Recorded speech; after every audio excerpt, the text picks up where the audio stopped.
వాక్యం చెప్తాను.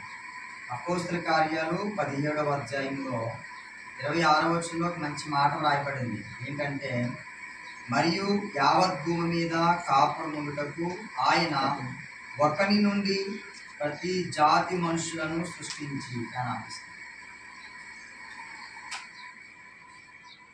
ఈ భూమి మీద, ఈ ప్రపంచం మీద జీవిస్తున్నటువంటి మనుషులందరూ అంటే ఎన్ని రకాల జాతులు ఉన్నారో, అంటే మనం వాడేలు, ఇంకో ప్రాంతం, ఇంకొకటి అలాగా ఎన్నో రకాల జాతులు ఉన్నాయి, ఎన్నో దేశాల ప్రజలు ఉన్నారు. వీరందరూ భూమి మీదకి ఎలా వచ్చారంట? ఒకరి ద్వారా వచ్చారంట. ఆ ఒక్కరు ఎవరంటే ఆదాము తన భార్య అవ్వ. వారిద్దరి ద్వారా భూమి మీదకి ప్రజలు విస్తరించారు.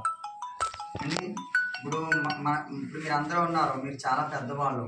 మీకంటే ముందు మీ తాతలు కూడా ఈ ప్రాంతంలో జీవించారు అవునా? వాళ్ళ తండ్రులు వాళ్ళ తాతలు కూడా జీవించారు. ఆ తర్వాత ఎవరు ఎక్కడ జీవించారు అన్నది మీకు తెలియదు. కానీ వారందరూ ఎక్కడి నుంచి వచ్చారంటే ఒక్కరి నుంచి వచ్చారన్నమాట. ఇప్పుడు మీ అందరికీ పిల్లలు ఉన్నారు. ఇప్పుడు వాళ్ళ పిల్లలకు మీ పిల్లలకి పెళ్ళిళ్ళు అయిపోయాయి, వాళ్ళకి పిల్లలు పుట్టారు, వాళ్ళకి పిల్లలు అయితే వాళ్ళు పిల్లలు పుడతారు. ఎంతమంది ఎక్కడి నుంచి వచ్చారు? మీ ఆయన వల్ల, మీ వల్ల ఇంతమంది వచ్చారు. అలాగా ఈ భూమి మీద బ్రతుకుతున్న ప్రతి మనిషి, ప్రతి జాతి మనుషులంట ఏంటి ఒకరి నుంచి వచ్చారట. అప్పుడు ఏమన్నాడంటే, ప్రతి జాతి మనుషులు అంటే ఒకరి ద్వారా సృష్టించాడు. వారు ఒకవేళ దేవుని తడువులాడి కనుగొందురేమో అని తన్ను వెదుకు నిమిత్తము నిర్ణయ కాలములను వారి నివాస స్థలం యొక్క పొలిమేరను ఏర్పరిచాడు. అంటే ఈ భూమి మీద బ్రతుకుతున్న ప్రతి మనిషి దేవుని కనుగొంటాడు, దేవుని తెలుసుకుంటాడని దేవుడు ఏం చేశాడంట? ఒక నిర్ణయ కాలాన్ని పెట్టాడంట. అండి దీని కొంది 70 సంవత్సరాలు ఉంటాయి, దేవుడు కొంది 65, 77 ఉంటాయి. అలాగే మీ అందరికీ ఒక్కొక్కరికి ఒక్కొక్క వయసు ఉంది. అంటే ఒకరు 50 సంవత్సరాలు, ఒకరికి 80 సంవత్సరాలు, ఒకరు మొన్న ఫేస్బుక్లో కావాలి 120 సంవత్సరాలు బ్రతికింది. అంటే దేవుడు ఇంత వయసు ఎందుకు ఇస్తున్నాడంటే, ఈ వయసులో ఆ టైంలో మనం దేవుడిని తెలుసుకుంటామేమోనని ఒక నిర్ణయాన్ని పెట్టాడు అన్నమాట. ఒక ఆయుష్ని ఇచ్చాడు దేవుడు మనకి. మన తల్లిదండ్రులు ఇస్తారా? పుట్టిన వెంటనే నువ్వు ఇన్ని సంవత్సరాలు బ్రతుకుతావు, ఇన్ని సంవత్సరాలు జీవిస్తావు అని చెప్తారా?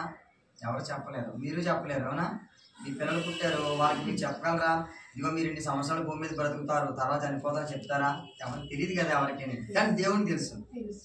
దేవుడు ఏం చేయండి, ప్రతి మనిషికి ఒక వ్యక్తికి 50 సంవత్సరాలు, ఒక వ్యక్తికి 60 సంవత్సరాలు, ఒక వ్యక్తికి 80 సంవత్సరాలు, ఇలా ఒక్కొక్కరికి ఒక్కొక్క నిర్ణయాన్ని, కాలాన్ని పెట్టాడు దేవుడు. ఎందుకంటే ఆ టైంలోనైనా వారు సత్తమ్మ గారు, పల్లెడు సత్తమ్మ గారు వాక్యం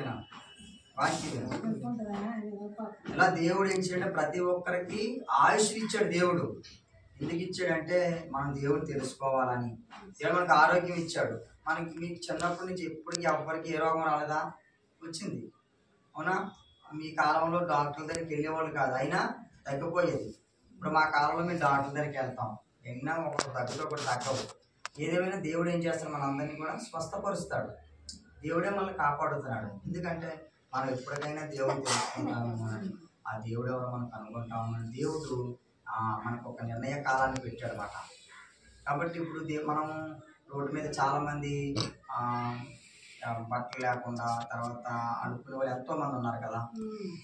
మరి మనకి దేవుడు ఒక ఇల్లు ఇచ్చాడు, ఒక కుటుంబాన్ని ఇచ్చాడు, గౌరవాన్ని ఇచ్చాడు. మీ అందరికీ మీరు కూడా ఒక పద్ధతిగా ఒక కుటుంబంలో గౌరవంగా పలానా వీధిలోకి వెళ్తే నా పేరు పలానా అనగానే మిమ్మల్ని ఏం చేస్తారు? గౌరవిస్తారు అవునా? మరి దేవుడు మీకు ఎంత గుర్తింపులు ఇచ్చాడు. ఈ గుర్తు మనకి ఎలా వస్తుంది? దేవుడు మనకి ఇస్తేనే వస్తుంది. ఇప్పుడు నా తల్లిదండ్రులతో నాకు గుర్తింపు వచ్చిందా? నా తల్లిదండ్రులు నాకు గుర్తింపు రాలేదు.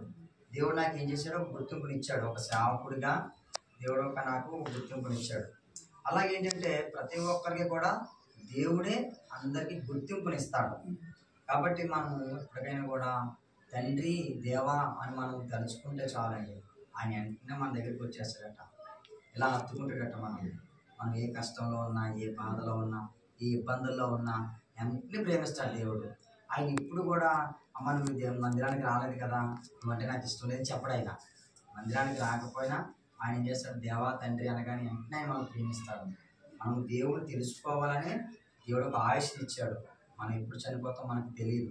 కాబట్టి ఉన్న ఈ చిన్న జీవిత కాలంలో దేవుని సన్నిధిలో గడపాలి.